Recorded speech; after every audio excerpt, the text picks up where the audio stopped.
पहले बात करेंगे युद्ध की। तुर्की के साथ इस्तांबुल में हुई रूस यूक्रेन शांति वार्ता एक बार फिर से फेल हो गई है, लेकिन इस बार बात सिर्फ कूटनीति असफलता तक सीमित नहीं है। यूक्रेन ने रूस के एयरबेस तबाह कर दिए और जवाब में रूस ने परमाणु विकल्प की धमकी दे दी है। क्या पुतिन अब एटमी बटन दबाने की तैयारी कर रहे हैं? और अगर ऐसा हुआ तो यूक्रेन का नामो निशान क्या मिट सकता है? रिपोर्ट में दिखाते हैं।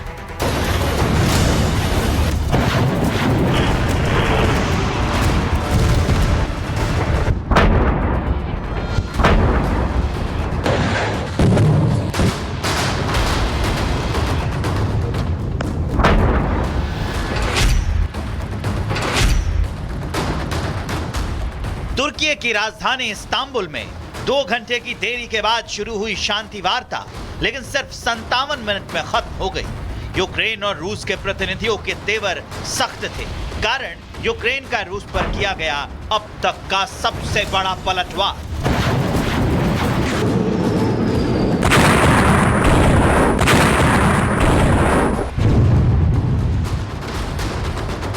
तुर्की में आयोजित की गई शांति वार्ता में रूस और यूक्रेन ने अपना अपना राग अलापा, जिसके चलते कोई ठोस नतीजा ना निकल सका, जिससे रूसी राष्ट्रपति व्लादिमीर पुतिन गुस्से में वो अब यूक्रेन पर पलटवार करने और ज़ेलेंस्की के देश को नेस्तनाबूद करने की प्लानिंग तैयार कर चुके हैं।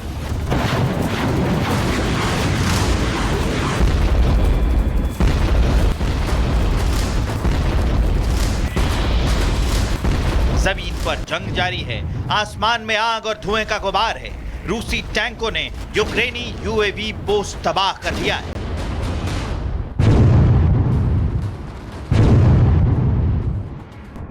यूक्रेन ने रूसी हवाईजहाज उड़ाए थे, लेकिन अब जो सबसे बड़ा सवाल है कि क्या अगला हमला परमाणु होगा?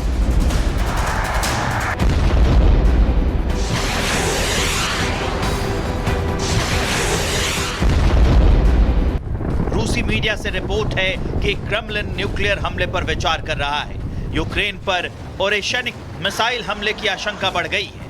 अब ऐसे में अगर रूस यूक्रेन पर हमला करता तो उसका वॉर प्लान क्या होगा? यूक्रेन का कौन कौन सा हिस्सा परमाणु हमले की जद में आएगा?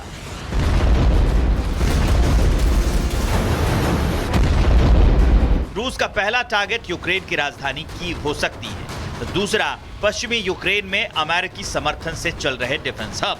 माना जा रहा है कि पोलैंड की सीमा से सटे लॉजिस्टिक जोन और ब्लैक सी रीजन में नाटो की गतिविधियों पर भी पुतिन सीधा वार कर सकते हैं।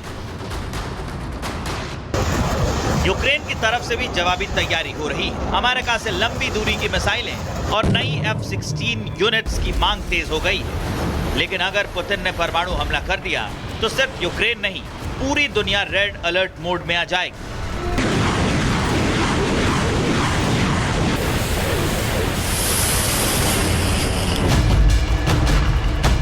अब ऐसे में सवाल उठता है कि क्या शांति वार्ता सिर्फ दिखावा थी?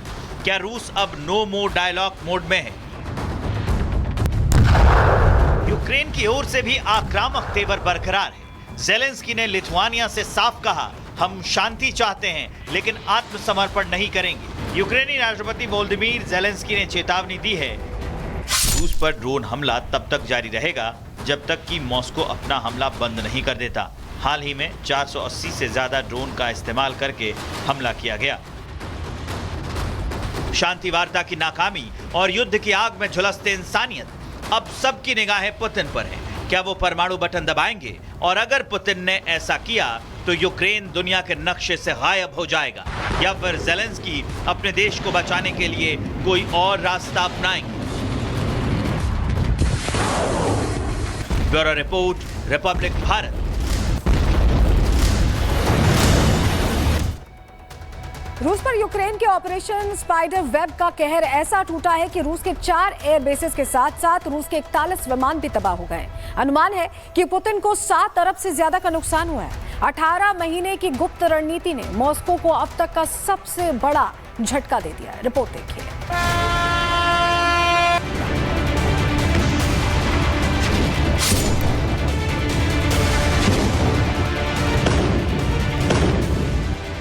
ये रूस पर यूक्रेन का अब तक का सबसे बड़ा हमला था।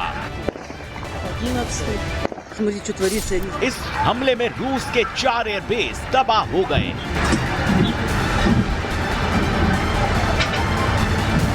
रूस की वायु शक्ति के 41 विमान राख का ढेर बन गए।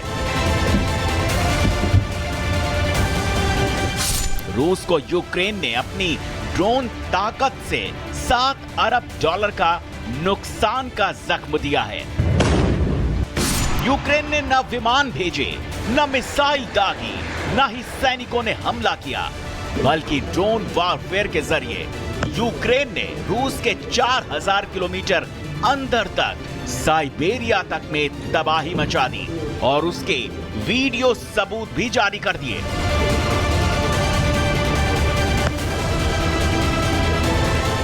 यूक्रेन ने इस बार बहुत चालाकी दिखाई। बिल्कुल किसी मकड़ी की तरह उसने रूस को घेरने के लिए जाल बनाया। पहले यूक्रेन ने शांति वार्ता में रूस को उलझा दिया, उसके बाद रूस पर ड्रोन अटैक का ऑपरेशन लॉन्च कर दिया, जिसे नाम दिया ऑपरेशन स्पाइडर वेब। 11. Смотрите, что творится. Я не знаю даже, что это сейчас взорвалось. 18 महीने में रची गई थी ऑपरेशन की प्लानिंग। ज़ेलेंस्की और वासिल माल्युक ऑपरेशन मॉनिटर कर रहे थे। यूक्रेन सुरक्षा सेवा के प्रमुख हैं वासिल माल्युक। यूक्रेन ने बहुत ही सदी हुई जंगी रणनीति बनाकर रूसी एयरबेस पर इस ऑपरेशन को अंजाम दिया था। ड्रोन्स को बनाया गया प्रमुख हथियार। ट्रक में लोड करके भेजे गए थे ड्रोन। सभी ड्रोन लकड़ी के केबिन में थे। केबिन को रिमोट के जरिए खोला गया। केबिन के छत खुलते ही ड्रोन्स बाहर निकले। बाहर निकलते ही बॉम्बर विमानों को निशाना बनाया।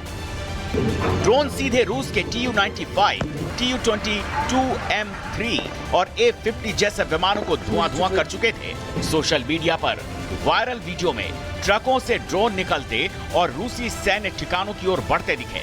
रूस के इरकुत्स्क और मुर्मांस्क जैसे इलाकों में हमले की पुष्टि हुई, लेकिन रूस ने नुकसान का पूरा ब्यौरा नहीं दिया। इरकुत्स्क के गवर्नर ने माना साइबेरिया में इस तरह का हमला पहली बार हुआ।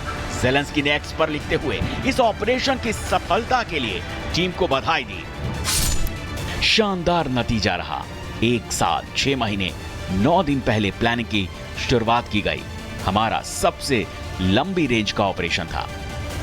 रूस के Murmansk, Irkutsk, Ivanovo, Ryazan, Amur airbase तबाह हैं।